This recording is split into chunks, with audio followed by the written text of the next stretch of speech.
Okay, so let's start playing Sparta. By the way, the colors in this, they remind me, and I don't know, they remind me very much of some of the 80s games. I'm thinking Elric here, and then a 90s game, looking for it. I don't see it here. It's got to be up there. There we go. Age of Renaissance. With the, I don't know. The only thing that I have as an issue with the colors is actually how the colors of the sort of player powers mix in with their own kingdom or their own region. All right. First thing that happens in any particular turn is the regional assessment. Battle deck's already shuffled. So what we have to do, and I'm just going to show you one of these, and then or one or two of them or whatever. So I look at Sicily here, and that's controlled by Sparta, which has 1, 2 pips. Athens has none. So they're going to get this, and it comes with a reward of 3 money. In order to get that, I put this in here. Now I've already taken the income from the initial turn. You don't set up with 3. I just did that for that situation. Let's see if there's one that is a little bit more complicated. Yeah, let's take a look at Boeotia here. So in Boeotia, although there's 2 pips in Thebes, there's no points gained for just having influence. So the fact that Athens controls this means Athens will get Boeotia. And again, there's a coin there, but a single coin there. They also will get an elite up in their section, and then they get this. We'll take a look at one more, which is the Corinthian Isthmus. There are a couple of places that have pips in them, but there's only one that gives any power granted to it, and that is here to Sparta. We'll get that. I'll assign the rest of them. Persia, like I said, I've already assigned just because it's a special case with that siege undergoing. That siege undergoing actually means it's not under control. So I should not have given them that. I say, as I try to rectify my understanding of the game.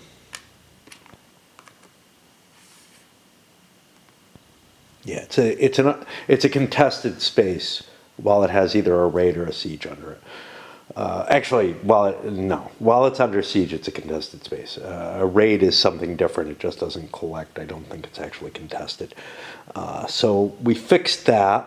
Luckily, I didn't have any cash from that.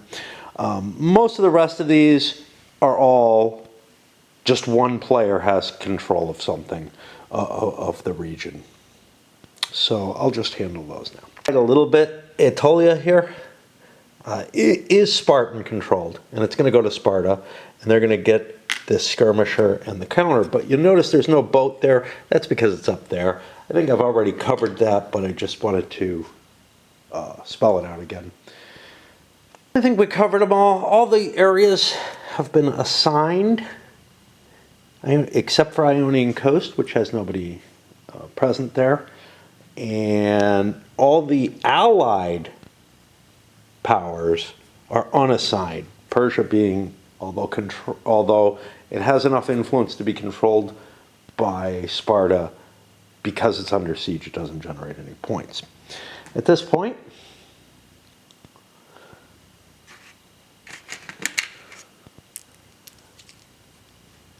we assign cubes. Sparta has 3 points to 1 here. Sparta has 1 point. No. I thought they started out with the skirmisher advantage. The reason this changed in my game, they got alliance with Crete right away and swung that over. So Sparta has the advantage in both skirmishers and elites. Athens has the advantage in cavalry. And then when we look at naval allies, they're tied, so no cube goes there. This is already present here. Again, I'm not entirely sure. And the way it's worded, it just says they take a favor. The picturing makes it seem like it's something special, but there's no special rules for how to deal with it if it's something special. So I think by the rules as written, I think they can take whatever they like. I don't know. Hoplite reset, etc. Well, if we look here, turn 1, none of this happens, so we jump right down to the action rounds. Let's get started on this first turn then. Sparta goes first, and the first thing I do is I look at my position and I look at my opponent's position. Neither of us have anything deploying. So now I have some cards. I could spend a favor to send a lesser envoy to a space in Anatolia and one space in Thessaly. I don't have a favor, so if I played this right now, the opponent chooses one of those regions, and that's where my favor, that's where my envoy goes. Now, a lesser envoy is 1 cube, a greater is, I believe, 2. Let me just make sure. Yeah. Which would basically change the diplomatic situation by 1 in each of these areas that would be allowed. The next one's intrigue. Spend 2 favor to send a greater envoy to a hostile space. That could swing something quite heavily. So this would be a hostile space because even though it's not enemy controlled, it's aligned against me. So if I sent 2 there, that would take the blue away and put a red in place. Or I could send it to Athens, and that would drop it by 2 down to 1. But I don't have any favor, so I would only send a lesser envoy. That's pretty decent. Athens sends a greater envoy to Argos and may spend 1 favor to immediately resolve control of the Peloponnesus. Okay, this is one of the things, the immediately resolve control. I believe what happens... Yeah, see, this is not... Let's see how this is worded.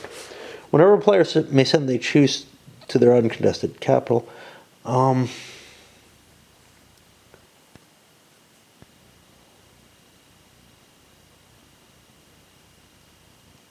I don't... So control is not listed here. Resolve control is not listed. This is one of the places in the rules there's nothing stated, and the cards kind of don't tell you. What I'm hoping to find is maybe in the playthrough there's an explanation. The way I was doing this was, look, what it means, so it's resolve control of this. Okay, well, what does that fucking mean?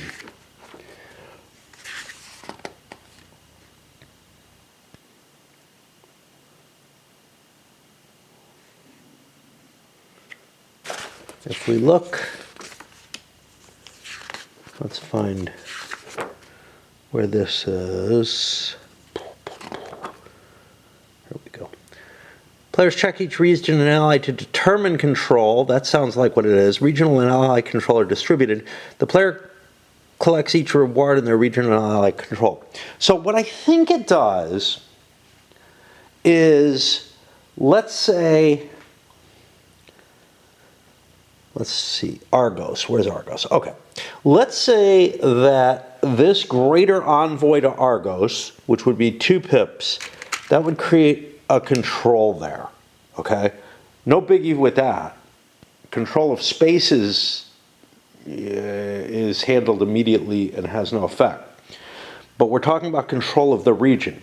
Now, let's say that somehow I have managed to destroy Sparta. I've managed to knock it down to say 2 of these. That would mean that now Athens has control of the Peloponnesus. And if I spent a favor, I would get this. Okay. Well, very clearly, this would shift, but I think I also would get the coinage. Basically, they would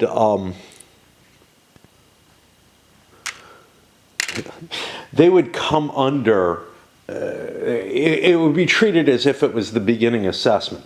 That's not well defined as far as I can tell, but that's how I played it, and I think that's how how I'm gonna do it again here.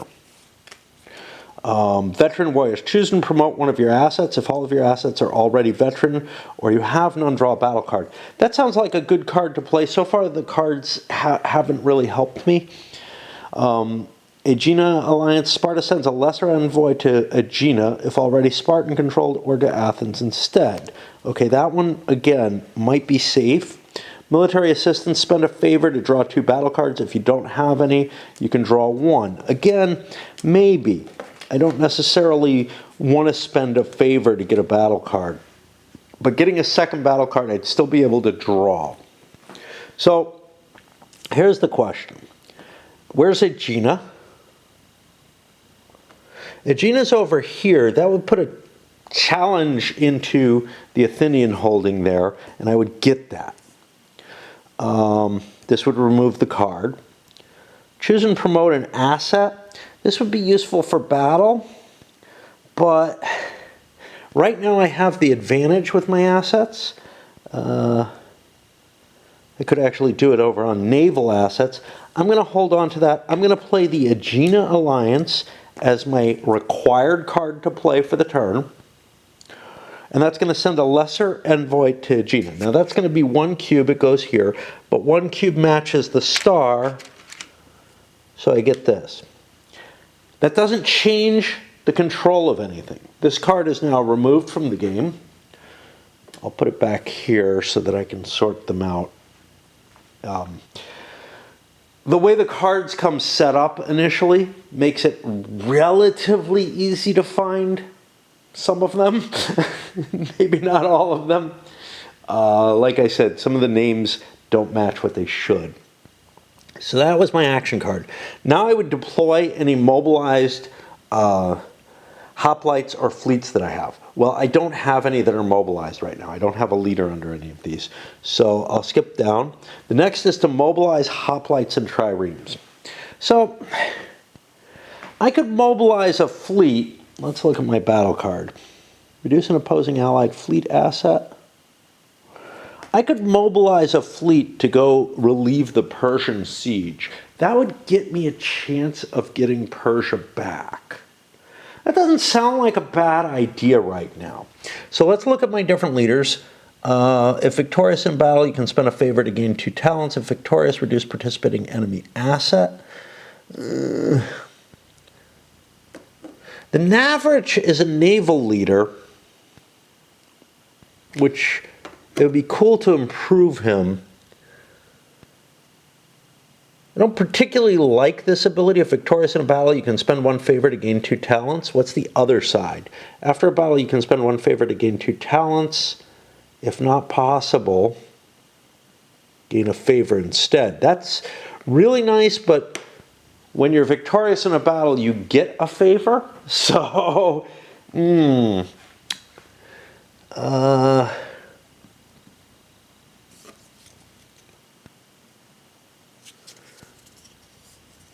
I'm going to take Nicomedes here. I spend $3 to put him, so that's now mobilizing. Now I could spend $2 more, but I don't have a lot of cash. We don't have anything mobilizing over there. That's fine. I would have to worry if he had like a hoplite mobilizing or whatever. I would probably want to mobilize something to oppose that, just so that I can protect Sparta itself. Okay, so that's my mobilize. Prosecute sieges. I don't have any units on the board, so that's not an issue. And battles, again, I have nothing on the board. That shifts the burden of the turn over to the next player, which will be Athens. So Athens, we take a look, resolve raids. I'm not raiding, I'm sieging, so we don't worry about that yet. I play an action card. Let's take a look at the Spartan action card, or sorry, they say Sparta on them, the Athenian action cards. Remember, they're sharing a deck. Some of the cards are good for one player and the other, or the other. But what that means is that I'm able to kind of control, the cards that I have give me some control to the pulsing or pacing of them when they come out, the timing, I guess. But they also sometimes give me the opportunity to discard them instead of playing them.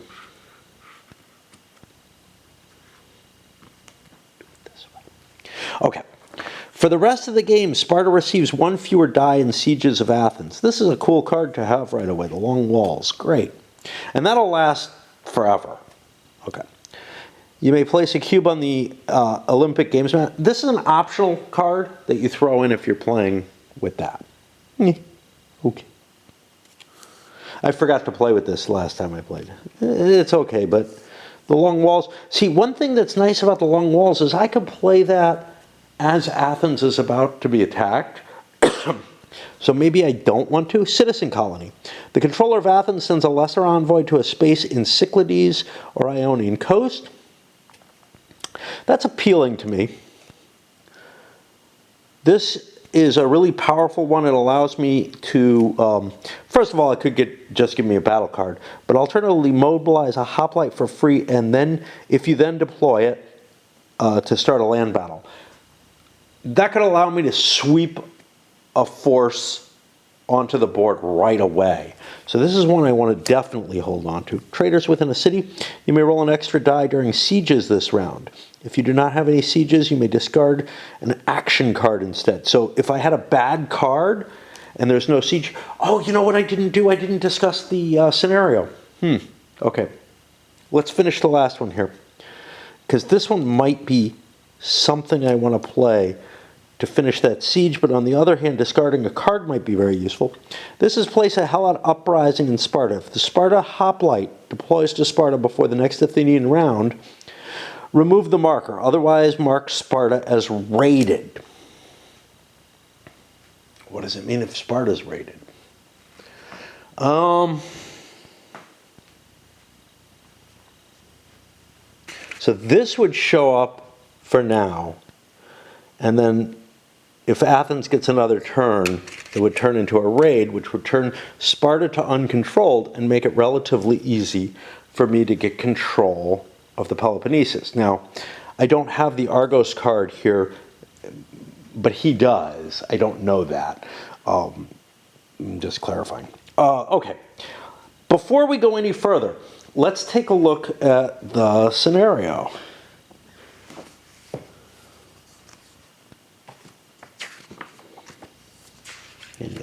And you can see the solo play is not that big a rule set. I might look it up late. Here's the playthrough.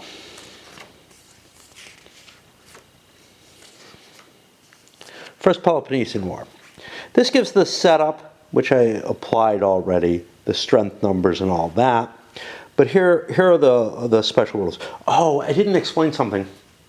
For scenarios, there's often a set of setup cards. So for example, for Second Peloponnesian War, there's a set of cards, I think it's like 4 cards, that you can randomize the impact of the setup. I may use those because they replace some of the stuff that's done in the setup between scenarios. Like there's certain aspects that are covered on the base card that are embedded into those. I may actually randomize and do those. We'll see when I get to that. But here, colonies are not in use. None start in play, none can be used. Their spaces and their roads can therefore never be used, which means I can't trace through here or anything. Athenian circumvallation. Until the play of the long walls, the -1 die penalty for the besieging Athens is not in effect. Okay, great. Neutrality of Corcyra.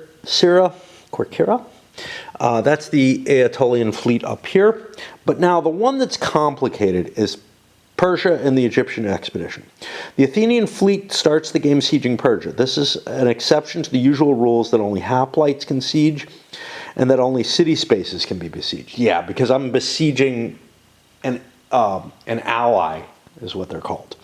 When sieging, Athens will suffer a -1 army strength per turn, as with any siege, but that's already accounted for on here for the first turn. But if I'm there for later, it'll be painful. The fleet can be attacked by a Spartan fleet, but will only be removed if Sparta is victorious, as though it's a normal siege. The fleet can prosecute the siege as normal, but never with more than 1 die, and without gaining the benefits of a successful siege. So, this wouldn't help. If all Spartan influence is removed, treat as the Athenian fleet as recalled. If still sieging at the end of the game, the Athenians count 1 additional region per total. Now, this is kind of fucking weird.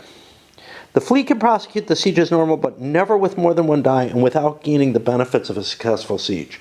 The benefits of the successful siege are if I take the last influence out, and there's only 2 here. That's represented by the number. These allies are worth 2 each. So I can wipe this out and neutralize it, and then my fleet will go home recalled. But that's the if Spartan influence is reserved, is removed.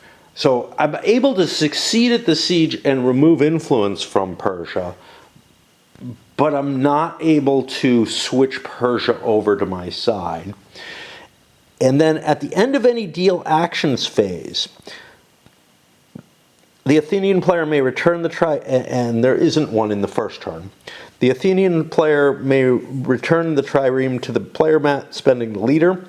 The siege marker is removed without being replaced by a raid, and Athens also loses 1 naval strength. And this is, Athens continues on into Egypt, etc. So, I have a few options in terms of this. I can leave that navy there and do nothing with it. And then it's just fine. It doesn't cost me anything, but it does reduce the number of fleets that I have available, the leadership that I have available, all kind of painful stuff like that. In doing so, I tie Persia up.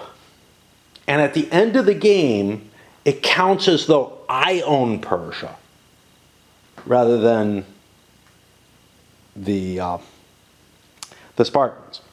Or I can recall my fleet and give Persia up to the Spartans, and that's probably a really dumb idea. Or I can try to defeat Persia, knock it out, and then Sparta doesn't get Persia. I don't get it either, but I get my extra fleet back, which might be valuable. That's the real question here. I think I'm going to do this one. The controller of the Athens space sends a lesser envoy to a space in Cyclades or Ionian coast, and I control Athens, so I get to do that. Now, what I'm going to do,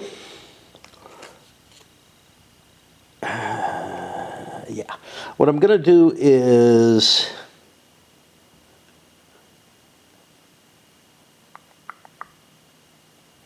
let's consider the 2 places. Cyclades, I have 1 territory and I own it already.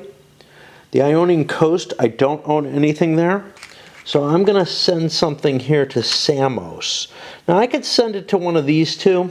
The problem with those is Persia gives an edge towards those, and I would rather not have them have that edge. This card remains in play, so I throw it over there. And now we go back to the standard order. I played my action card. I deploy mobilized hoplites or triremes. Don't have anything mobilized yet. I can deploy a mobilized. Well, I think it might be a good idea to threaten Sparta here. So what am I going to do? I don't want to use my Rhonades. When spent after leading a trireme, So I'm going to send the Polemark here with this, and I spend a 3 for that. Mobilize new hoplites and triremes. Prosecute sieges. All right. I could spend $2 to roll a die to see if I can finish this, start finishing that siege off. I'm low on cash right now. Both sides are. That money is going to increase as the game continues. I think I'm going to sit on my money right now. Although I am worried about this navy. It might be worth trying to prosecute it. If that navy is going after me, it might be worth trying to prosecute in order to make sure that Persia doesn't go over completely to Sparta.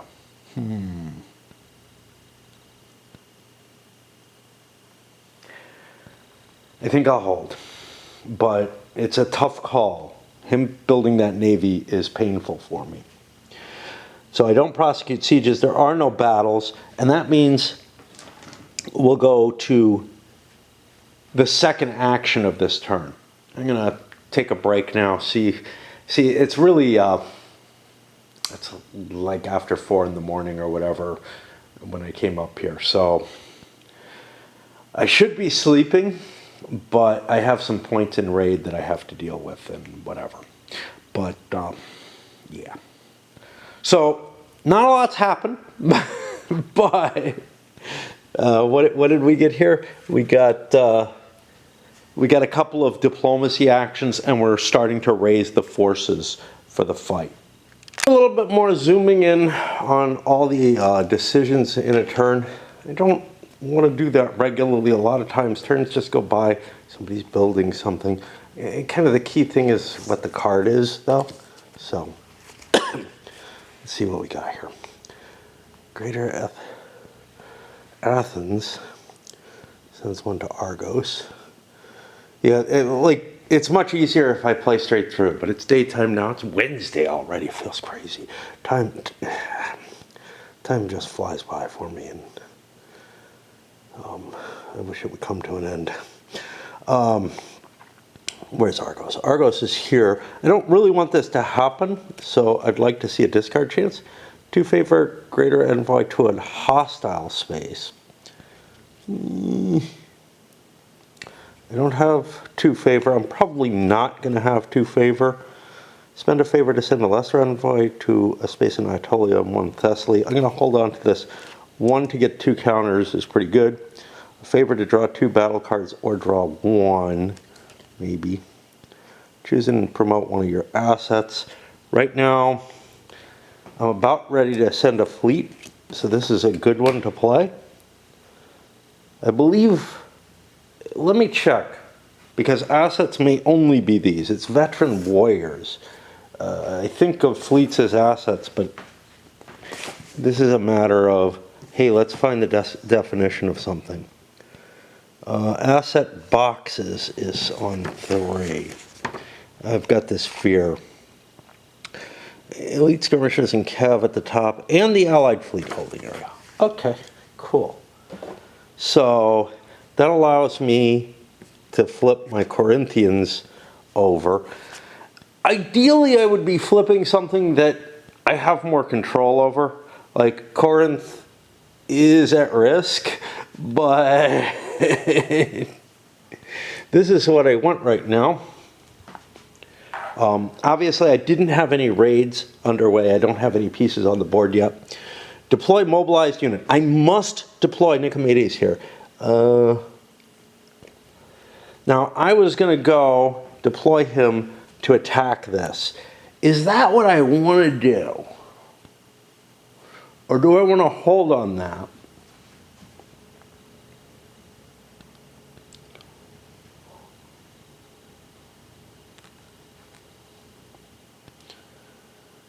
See, I have this battle bonus. He's not a bad leader for battle. That's why I put him there. So in we go. I can mobilize new hoplites and triremes. I have to think for a moment. Okay, I look over here, and I see that he's mobilizing a hoplite army. So So I think it's probably a good idea for me to do so as well. I look. Probably not that big a deal. Strategos seems like a good choice. I'm going to mobilize the Strategos. Now, it might be worth me spending 2 talents to get a battle card right now, because I'm about ready to go into battle. And I'm probably going to have another battle here. Almost certainly going to play this card, so I'll be down to 2. The only problem is I have so little money, and there's 6 cards for each of us. I don't really have an easy way to get more money, so I think I'm going to hold off. But I don't like, I really would like to get that extra card for more of a chance to win this battle. Is it worth it?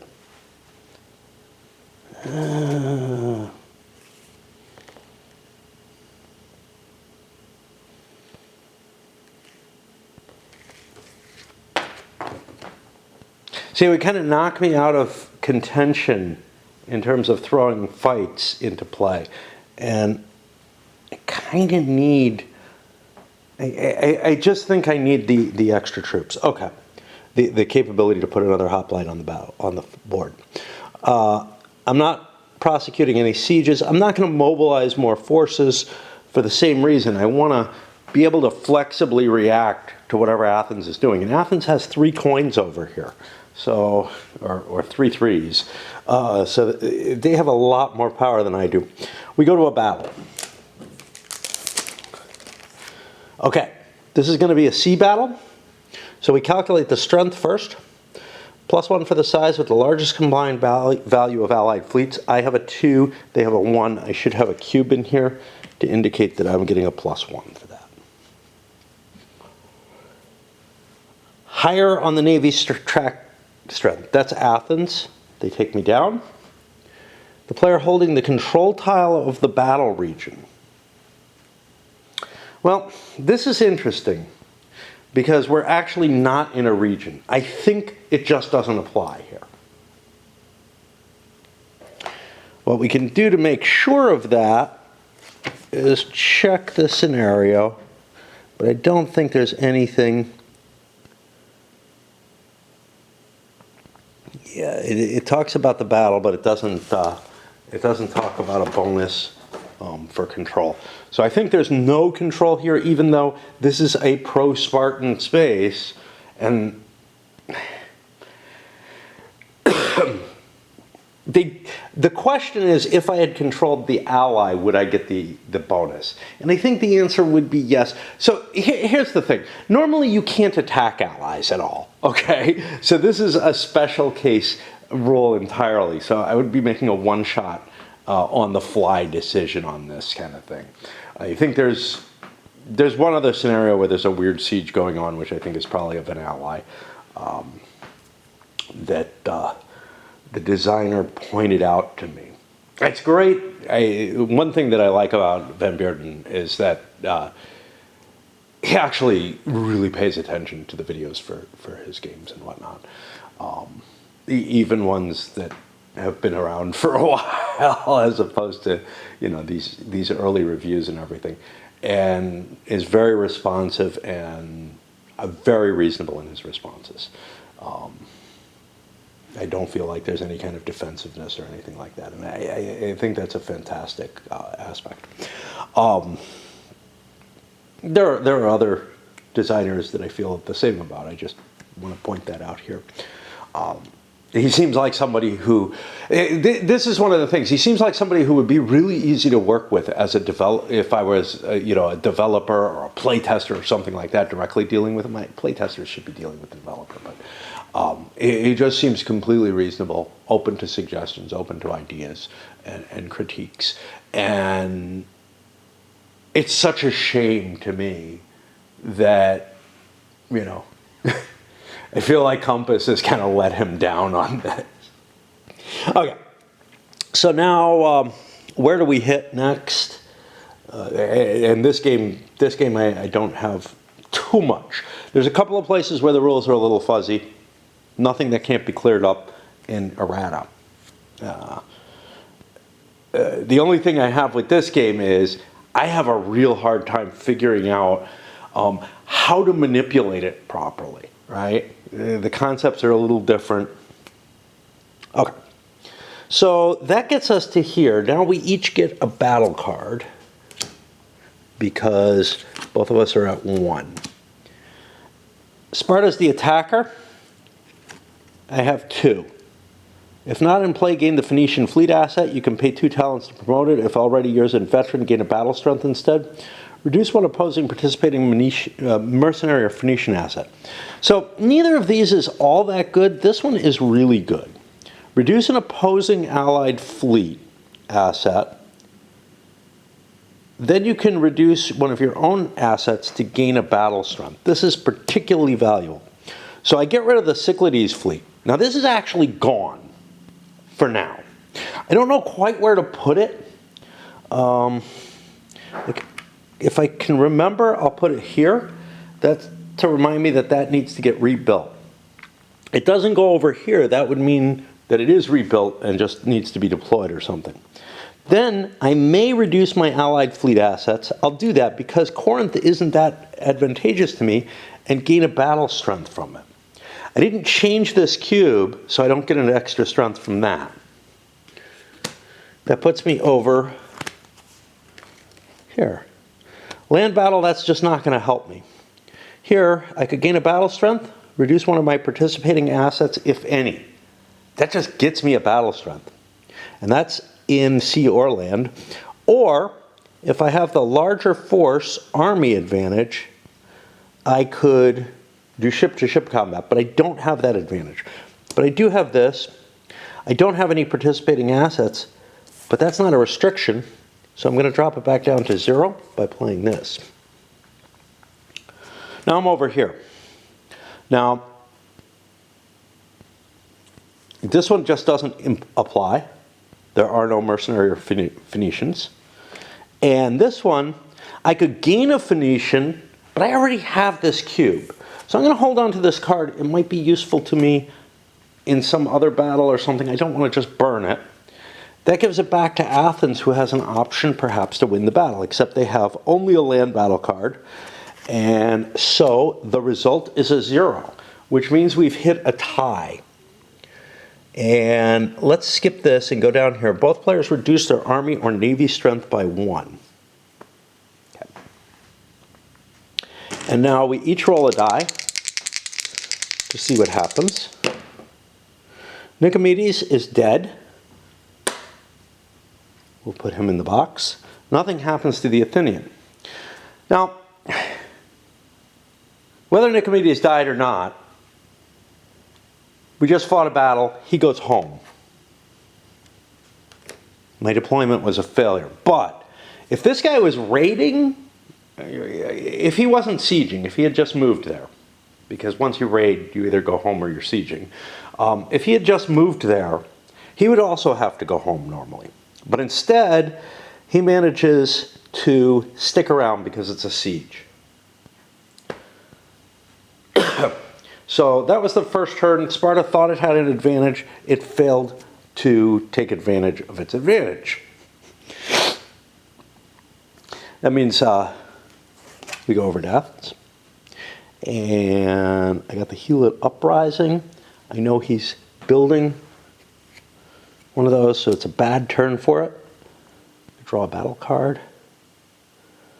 I could start a land battle, but there's nowhere to start one. This is always useful. This is always useful. Okay. I can play this to discard a card, but all my cards are good. Unless I'm going to spend for a siege, I don't want to do this, and I'm going to hold off on doing that. Although I may do it this turn because of that card. Oh no, it can't affect that siege. Yeah, I don't know. For the rest of the game, Sparta receives 1 fewer die roll. This doesn't look terribly effective for me. I get time to play that. So I'm going to play this one, and I get a cube, which I'll put over here somewhere. This is just a bonus for this turn. I would have resolved raids first, but there is none. Let me flip this over just to get the sequence of play. I have to deploy.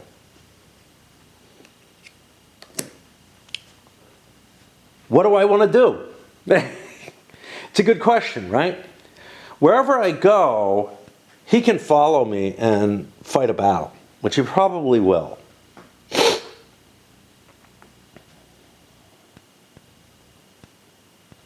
$2 per siege. That's a lot of bucks. So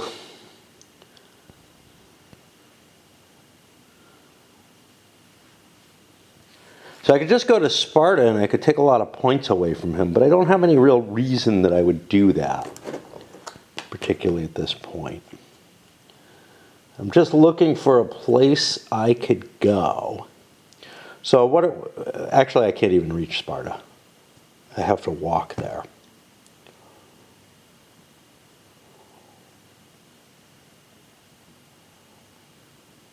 I'm not able to walk through unfriendly spaces. This is my only home city, right? So I don't have a lot of choices. I could attack Plataea. I could attack Thebes. I don't want to attack Megara. I don't think I'm allowed to. I could attack Corinth. I'm going to march up to Thebes. And when I deploy, is that when it goes to full strength? Which could be kind of goofy. I don't remember if it's when I raid or when I deploy. I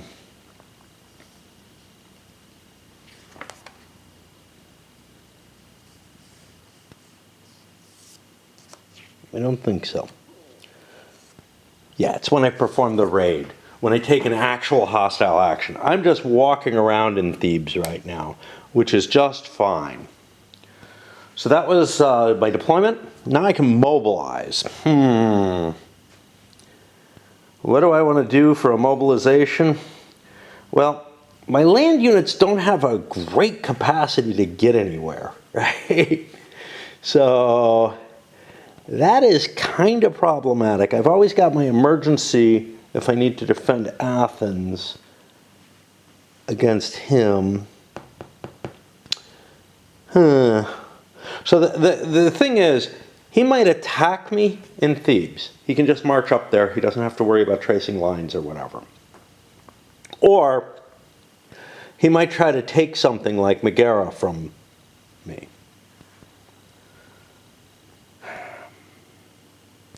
I kind of feel like I got to build myself another hoplite army, because I can't do anything.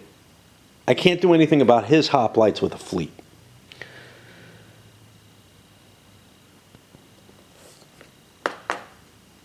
Means I don't get to take advantage of this Tolmides, Navrak. Let's take a look at the...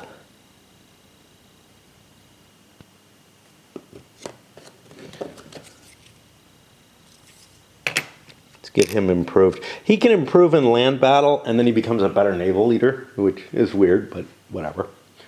Okay. I'm going to step away a little bit. I'm going to keep playing, but I'm going to step away, probably report on major things that happen instead of going into a lot of detail about little stuff. I am probably going to be hitting multiple times per player action, though. Like, you know, the card decision is a big deal, but I'm not going to fret over it in front of you.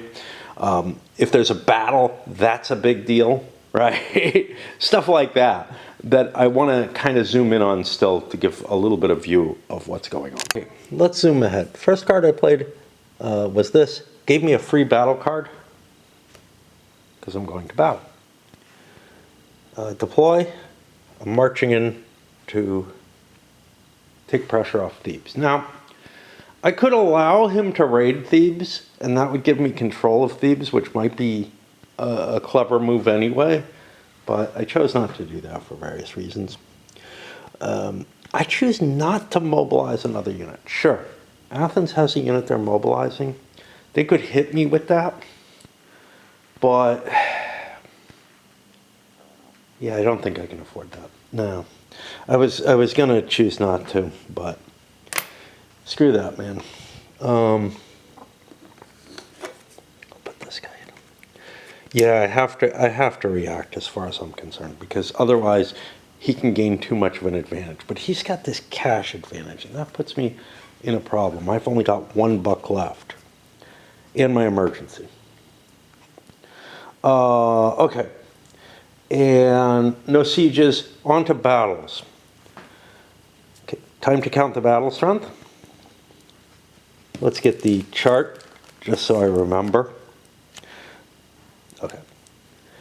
Elites, I have the box for elites. Skirmishers, I have the box for skirmishers. Cavalry, I do not have that one. Athens has that. Higher army strength, I still have a point of higher army strength.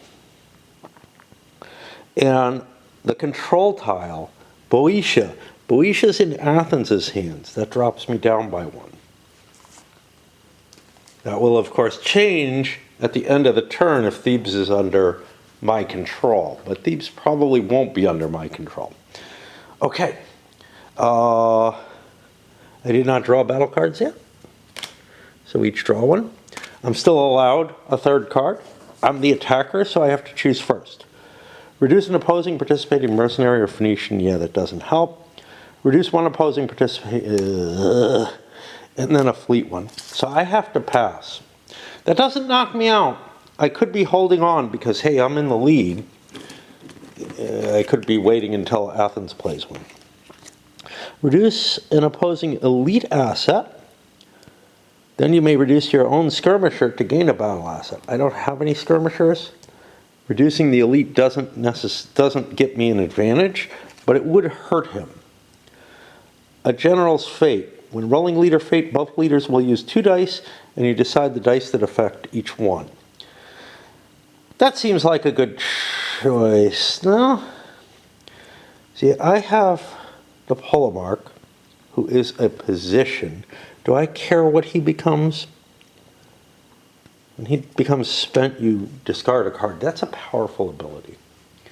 And over here, the Strategos, for him, yeah, I'm going to just play the General's Fate and hold on to this.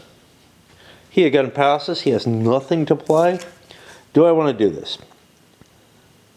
Reduce an opposing elite asset. See, I'd rather hold on to this, even though I could hurt his Spartan elite or whatever.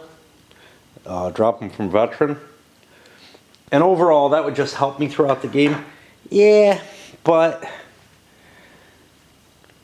it doesn't help me in this battle. So what that's going to mean is that Sparta wins the battle.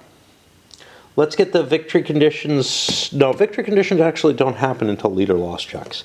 I should have been careful about that. So each side is rolling 2 dice now.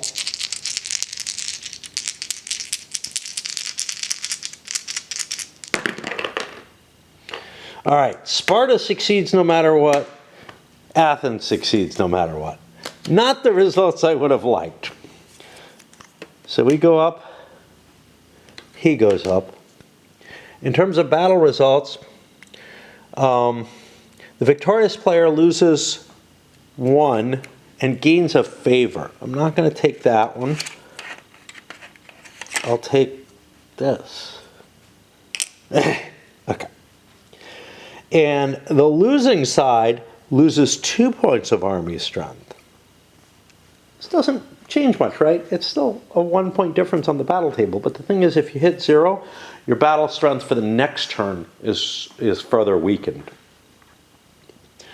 And since nobody was sieging, both sides go back to be spent. Now this +1 strength in battle, it doesn't apply yet. For him, he just became spent. I may discard a card. I don't think I have anything I want to discard. If I was Sparta, I would love to discard this, get it out of the way. But all of these cards are good for me. So I'll keep them all. They also extend the turn. If both sides got rid of enough cards, my excess money might not help me as much. And that's the end of the Spartan turn. For some reason I didn't return this. That does not impact Thebes. It's not ravaged, it's not anything. I was able to get there and prevent things from going bad. But I didn't get Thebes out of it, which is perhaps a reason I should have stuck around. Athens' next turn, they play the long walls. Get that out of the way. That gives me, a penalty to Sparta conducting sieges of Athens. It doesn't make it impossible like it is in Strategos. I think it's a little more applicable that it would be possible. Because eventually they did. Actually, that's not quite how the walls work in Strategos. It is possible. You have to strip everything away from Athens to do it. And I deployed again to Thebes. I'm kind of thinking, geez, I should have built a navy. I could have landed at Corinth, done the same kind of thing. Corinth might be better, but the fact that it has a harbor means that I'm better at sieges against it. But also that I can't be countered. If I send a navy, until the siege is established, if I send a navy to Corinth, then it raids, then it disembarks and becomes a hoplite force, and can conduct a siege all at once on the raid and conduct a hoplite and conduct a siege. I can basically avoid this sort of automatic interception by using a naval attack. I didn't think along those lines, but now thinking along those lines, I bought myself a fleet to be able to try and do that. I'm running low on cash. Buying the fleet means I don't have a reaction to Spartan and whatever he does. Such is life. Sparta's in kind of an ugly position right here, which is he left himself with 3 cards. He probably should have played one of these, but he didn't have any he was allowed to play. Did he? Mercenary Peltists. Gain the Mercenary Skirmisher. Oh, I could have done that. I didn't see that one. It looked a different color, so I was kind of like, oh, that's not land. Getting the additional mercenary would be not necessarily useful, but it would have trimmed my cards down. Right now, if I go to battle, I don't get an extra card, and I know that I'm kind of in trouble. I'm at like a +1 in this battle. I think I have to do it anyway, but there you go. This time, my card, I got to play a lesser envoy. I took away his Pip and Megara. I could have actually taken an area, like taken the Cyclades, but the boat there is not available, and whoever gets it is gonna have to spend money, so that becomes less valuable. Maybe the Ionian coast would have been worth taking away, but he's got such an advantage in Cav. I'm just kind of looking at it and I'm like, getting this is of some value. This is a close run thing right now. I've only got a 1 pip advantage to get the Corinthian boat. All right. And then I deployed my army. I'm out of money, so I can't mobilize something else. And now we go to the battle. I don't get a card. Athens does. I'm going to not make the mistake I did last time. I'm going to gain the Mercenary Skirmisher and not pay 2 talents because I don't have it. So I put this here.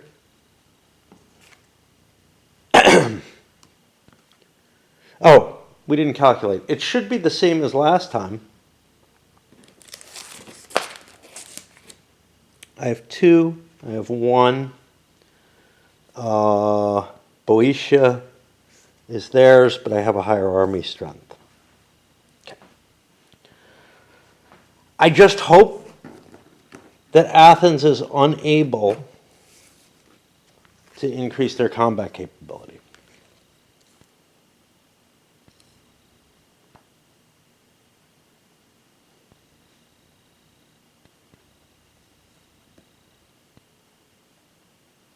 I could get some cash, always useful. If you win the battle, your hoplite or trireme may remain in the battle's location. This would be useful in order to be able to allow me to keep, continue my raid and whatnot. I want to play something.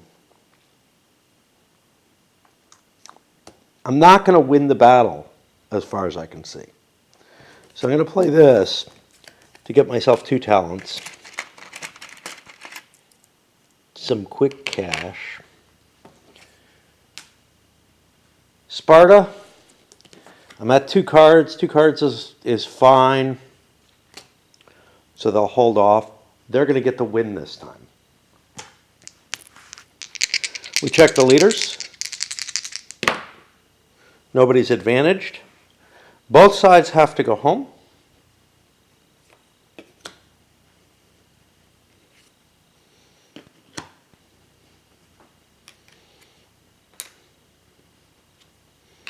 Both sides take a hit here. That's 2 for Athens, 1 here. I get another favor. That's great. This is somewhat useful. So for example, I could have spent 2 favor to send 2 to a hostile space. I could have dropped Athens down to a 1 or something like that, and really kind of started to swing the game over in terms of the Delian League getting weakened. Cut the heart out of it, right? Because that would mean I wouldn't get the Attica thing. I would still get the state treasury advantage from Athens no matter what. But I think it's possible for you to take control of the enemy's capital. They still get their treasury, though. They're $3 per turn or whatever. And that's that. But I'm out of stuff. Now, what? If victorious, I could spend... I was victorious. I could spend a favor to gain 2 talents. No, I don't flip. I think I'm going to do that. Because that gives me the capability to deploy another army. Normally I wouldn't do that. Favors are worth too much, right? But right now I think I'm going to do that. And that puts me back over to the Athenians, who are getting ready to deploy a ship, have enough money to conduct a couple of sieges as well. Athenians play the Helot uprising, putting that here.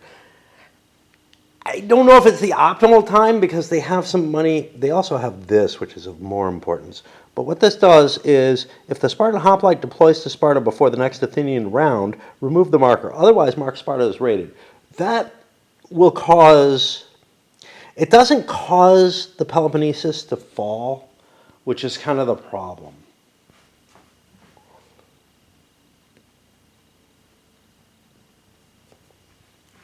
I think this is just part of theirs naturally, whether they have Sparta or not.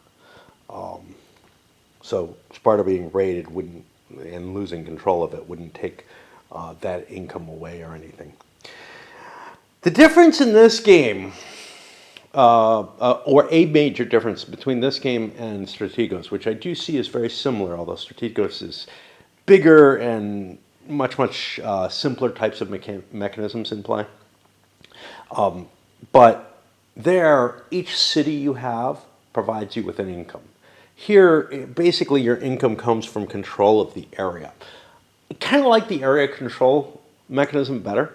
It reminds me of some of the Knizia type games, because it's like a majority area control type thing and you get an advantage from it and it's fun. It's also a hell of a lot simpler than keeping track of all the, all your incomes on paperwork and building armies and paying maintenance and all that. This is just a much easier way to handle things. And you might say, gee, dude, don't you like complex, all kind of spreadsheet stuff? Yeah, I do. But there's something that I do really appreciate about this. It's just, this is harder on your brain. Like, The mechanical stuff is very easy. With this, you're having to consider the consequences more carefully. It's not obvious, oh yeah, if I take that city, I get this. Here you have to consider, hey, look, there's only one here, so if I'm able to gain another point with another fleet or something like that, that would be great. Oh, money. I have money. Now, I've pushed Sparta into a position where they probably need to deal with this. They could use their desperate times. That takes it out for the scenario, though. Do I want to deploy another force is really the question. I'm not going to be able to siege stuff. I could raid stuff. That could be very helpful. Where would I want to raid? And where do I have troops? So my troops would have to basically come out of Athens. And there just isn't a lot I can raid. I could raid down here. But there isn't a hell of a lot, or I could actually raid Sparta. But there isn't a hell of a lot I can do raid-wise that will advantage me. So I think I'm going to leave my money in hand. There's going to be a couple more activations. So if I do need to do a raid or something for some reason to knock a place out, I think I'll still have capabilities for it. So for example, okay, Sparta is taken out. If I could get here with a boat, but both my boats are in play right now, that won't be the case at some point soon. I don't get to raid immediately. Remember, it's the first thing you do in a turn. Which means I just sit there. The only thing I could have done is make a choice to mobilize, which I don't wish to do. So that's going to put the action back on the Spartans. I got to swap batteries. I got to think a little bit. For Sparta, spent a favor and a lesser envoy. I spent my favor to get rid of Thessaly and to put somebody down here. It's what's required. I wanted to make sure that I knocked Thessaly out on his case, and solidifying Aetolia is worthwhile. I'm keeping myself some boats, which kind of evens up our naval strength. Now, I have enough money to deploy something that's not going to help the Helot uprising. The only way I can stop the Helot uprising is to play this. How do I feel? Am I at risk of losing the Peloponnesus? And does it matter? It would matter if Athens could take Elis away from me and actually own it. It doesn't make a lot of difference if they just remove it from me. I mean, I'd lose some cash. I'd lose an elite, but I have a veteran elite, which,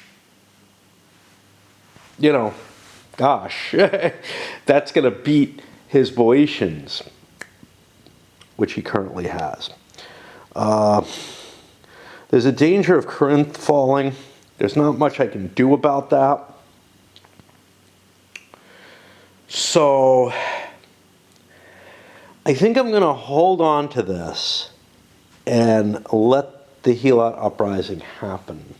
And I'll sometimes mispronounce it as Helot because it's just more anglified that way.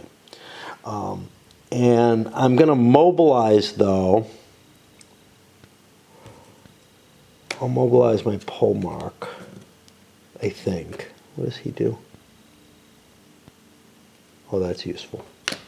If I can get him there. Obviously, I don't spend any money. And I don't get to do anything. That's going to turn it over here. And I'm not sure why this is in place. Sparta is now raided. And this just goes away. This may be meant to count as a raid, a special raid. I don't know.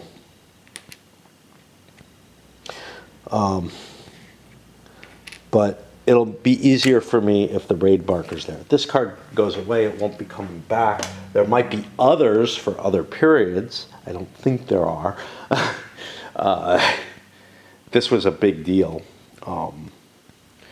And then I get to choose what to do for the Athenian turn, which actually I think is pretty key. I could draw a battle card.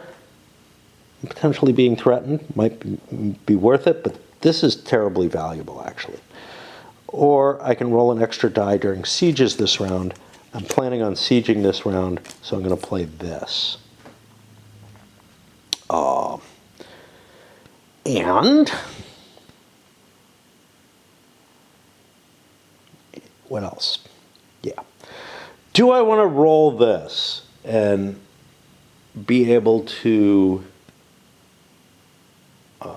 knock Persia out? Getting my fleet back would be really, really useful. Getting my fleet beaten, getting my naval strength reduced would kind of suck. Chances are good in my favor. So the big question, Corinth, before I play a card, Corinth gets raided. Corinth gets raided. They become pro. I get a talent.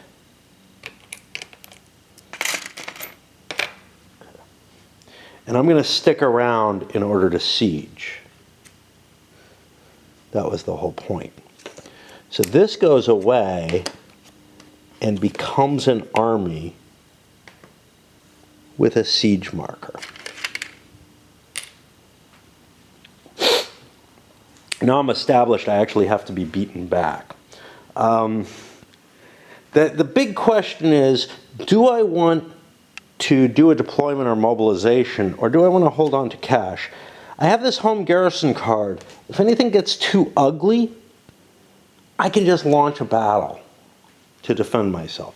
So I think I'm going to hold my cash. And that means we go down to prosecute sieges. I'll pay $2.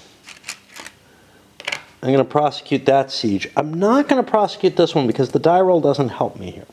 So now let's look at the dice for sieging.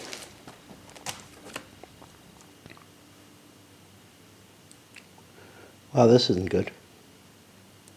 I don't have the bonus. Okay, so I get 1 die. I don't have friendly space bonus. I am not besieging Sparta. The Navy gives me a +1 for harbor siege rolls, so I get that +1, so I'm up to 2 dice.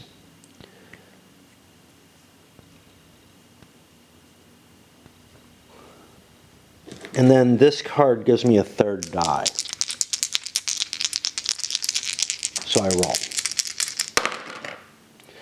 Okay, I got 1 of each. I lose an army strength point.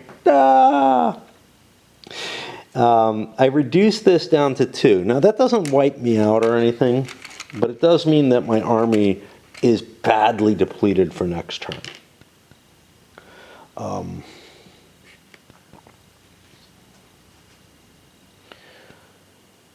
I removed 1 influence. I got a...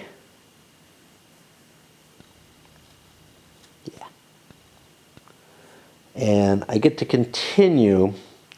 Now, I don't want to prosecute this siege.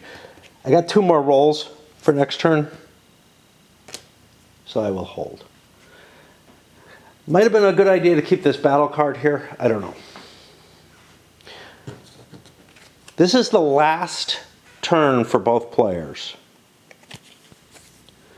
Unfortunately, Sparta's forced to play this. Athens sends a greater envoy to Argos, down here, and may spend a favor to resolve control of the Peloponnesus.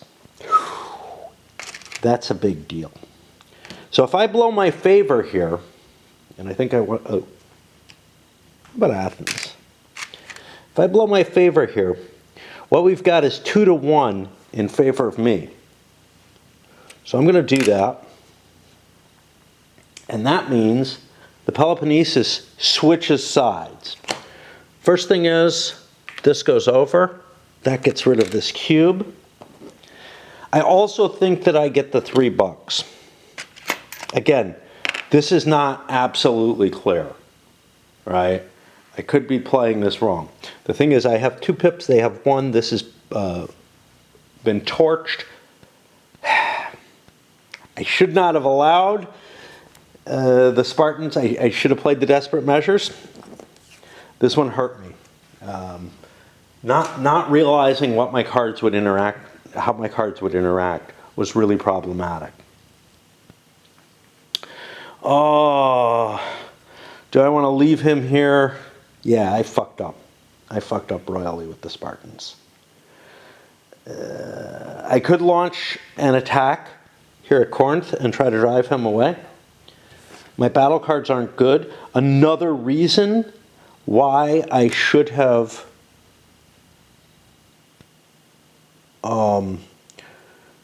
launched my army against Sparta. Oh, I've got an army anyway. Shit. I got an army I got to deploy anyway. What do I want to do with it? I don't have cash. I can't do anything of terrible use. Battle it is, I guess. I'm not thrilled with this. Okay. Land battle strength. The elite box is even. Cav box cancels out the skirmishers. Who controls the area? I do. It's Corinth. I've got the marker for that. I also have the higher strength. This isn't looking as bad as I thought. I only have 2 cards now. They only have 1, so we each get a card. I launched an attack.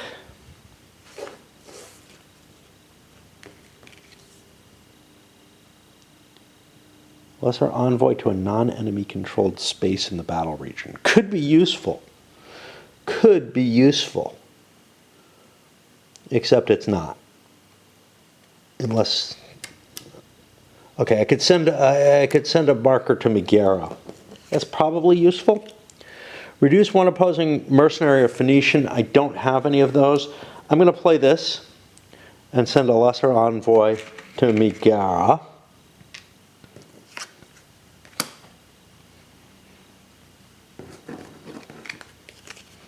I'm at 2 cards. That's not bad.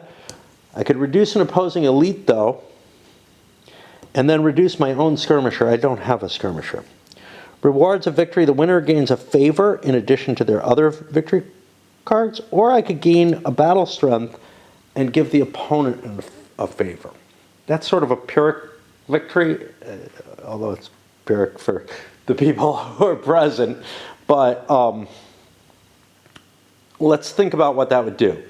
I would win the battle. That would give me a benefit of a favor, but I would give my opponent a favor too as world opinion gets worse. Let's see if we can do this. Reduce an opposing elite asset, then you can reduce your skirmisher to gain a battle strength. Reducing the opponent's elite would drop this by 1, because this would change from blank to blue. Gain a battle strength, I still wouldn't win the battle.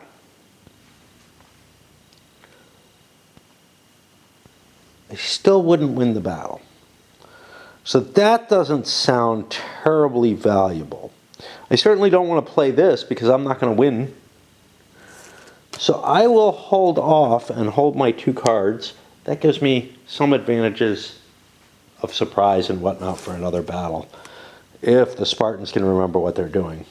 This is not going to be helpful. So the battle is over. Leader checks. The Spartan is improved. He has now spent, so I get a talent. It does take effect immediately, but it doesn't affect the victory of the battle. We were defeated, so we are spent and gone. Corinth is is back down to, you know, pro Sparta, but it's rated, so it wouldn't count even if I had it. Okay. And the victorious player loses a point of strength, but gains a favor. I'm not going to take the harp because I don't understand what happens if I take it. You know, again, I think Athens just, I don't know. I can see a couple different ways you can look at that. And Athens would lose 2 points, but you can't go below 0.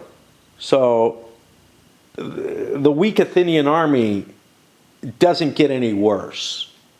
They can still win battles just as easily as if they were, you know, just one below. Yeah. And that's going to put me on the last action, which doesn't give a lot of choice. I can draw a battle card, or I could launch a land battle. I can't launch a land battle, so I'm forced into drawing a battle card. This is my 3rd battle card. A kind of bad situation. I don't get a free draw because of this next time I do a battle. I don't have anybody deploying. I was planning on spending money on this siege. I guess I'll spend money to conduct this siege. I'm not going to deploy troops or anything. This is always a 1 die roll siege. I drop this down to a 1. That's kind of an interesting thing. All right. That puts us to the end of the turn. So we go to the Olympic Games. Let me swap batteries and we'll do them out. Cube already on here because I played a card which gave me one. Now we take a look at running. Who has the least talents? That's Sparta. Sparta gets a coin and a cube. They produce more coins. I look at skirmishers, they have more skirmishers. They get another cube. We could run out of cubes here if I'm not careful. Boxing. Who has the least regions? That's Sparta. They also have the most boats, so they get a coin and 2 cubes. They're losing so well that they're going to dominate the Olympics. Who has the least favor? That's Athens. Athens has the cav advantage, so they get 2 cubes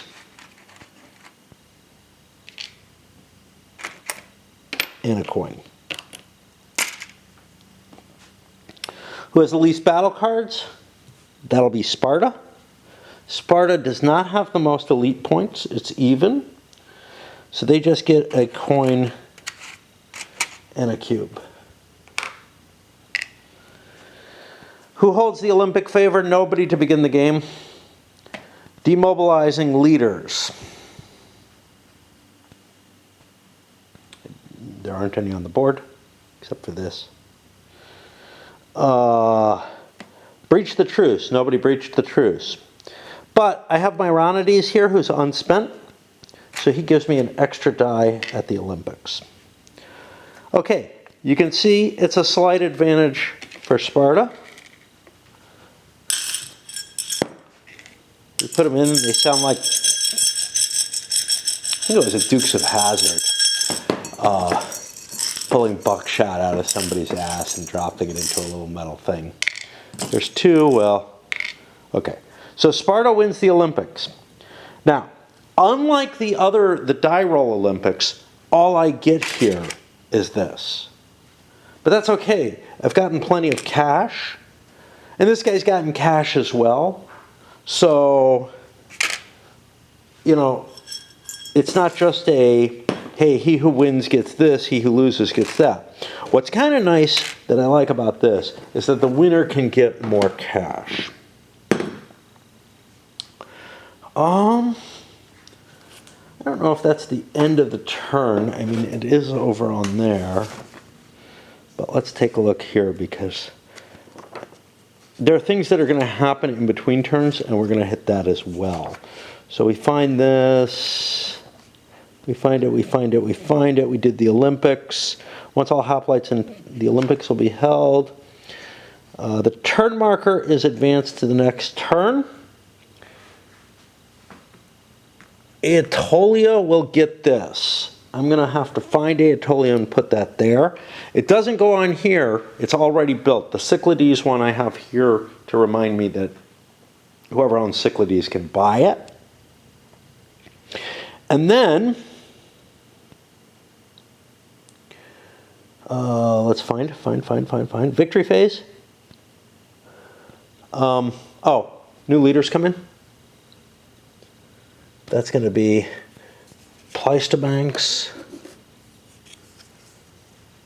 and Pericles here.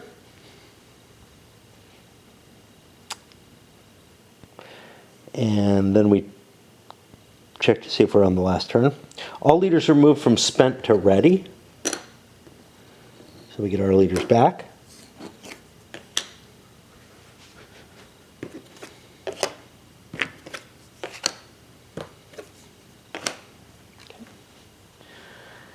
And that is the end of the first turn. I'm not going to stop quite yet, because we're going to flip back. So we have all these things that were done on turn one, or that were not done on turn one. So let's move forward. First thing I do is I reshuffle the battle card deck. All right, I'll stop and do that. What else that happened here? I've moved from the Boetian War into the Athenian crisis. What does that mean? Well, that means we actually take this second set of cards. Now, this is just weird. Like, why, what's, where is confusing to me. So like Peace of Nicaea, Nicaeus, King's Peace, these are from different cards. Now this one, Theban Stratagems, this is one of the problems I had. If we look at the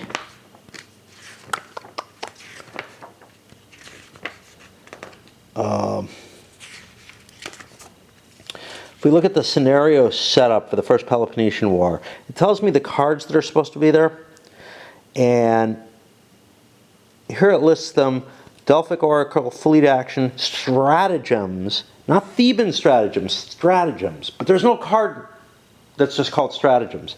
And there's a few others that are a little, that don't have their full name on it.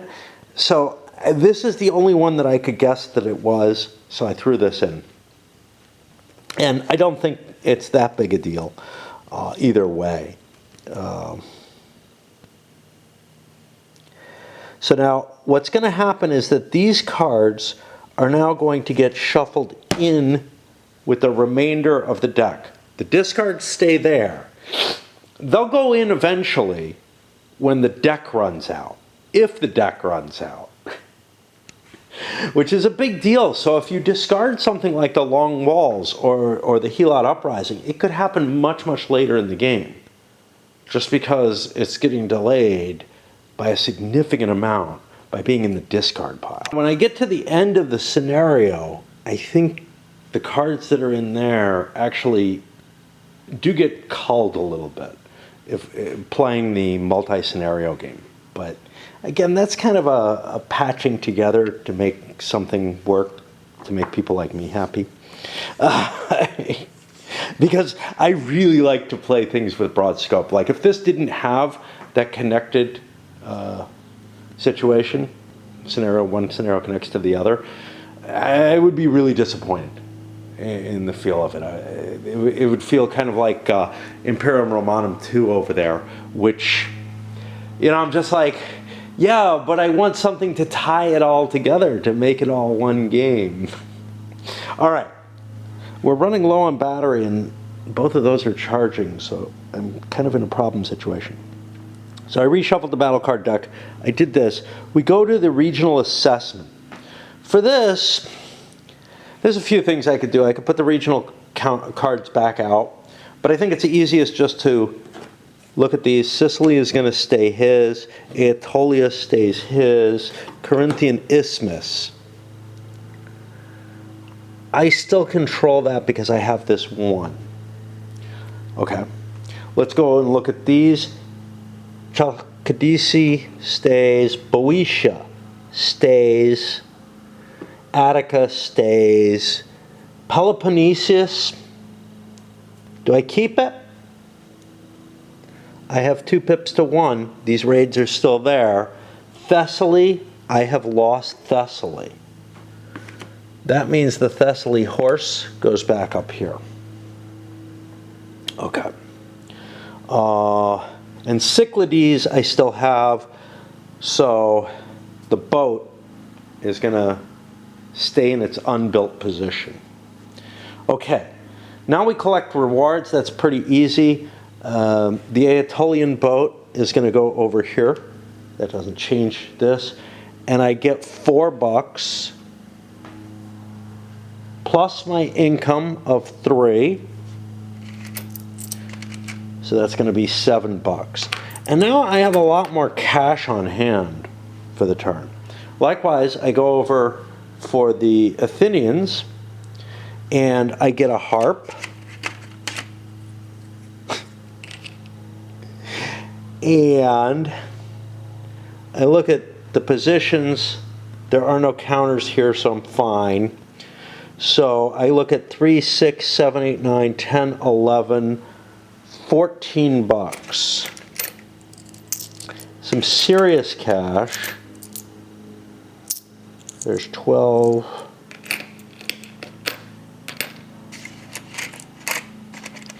And that's going to give me the kind of money to prosecute this if I want the extra fleet available, stuff like that.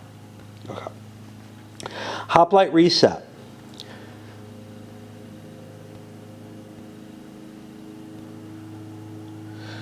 Each player sets the position of their marker. Okay.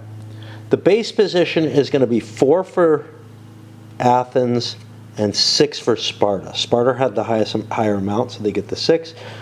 Athens was down to 0. That forces them to a 4 for starters.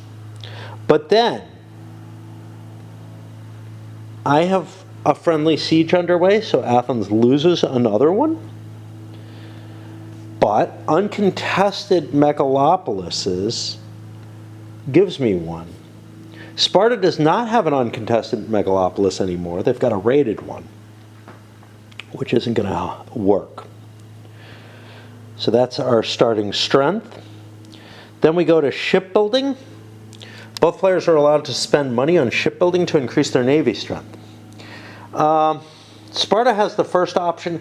I don't have a lot of cash. I'm not going to spend. Athens, however, is going to spend. They only get 1 chance to do so, but they want to get up to that +1 harbor siege die rolls. That's a useful place to be. And then Sparta gets another chance. They still don't want to spend. Even though I've got $2, money's too useful, and I have too little of it. So we'll get to the next thing, which is recruitment. Whoever owns the Cyclades, that's the Athenians, can spend $2.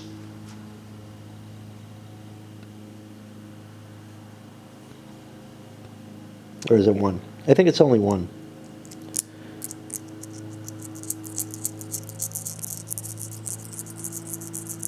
One talent to return this over here. It doesn't change the current odds, but look, it gets me closer. That's good. Battle cards can make the difference. Now everybody gets 6 cards from this new built-up deck, and then we'll dive back into the action rounds, with Sparta going first. I'm going to load this one up. This will have been the Boetian War.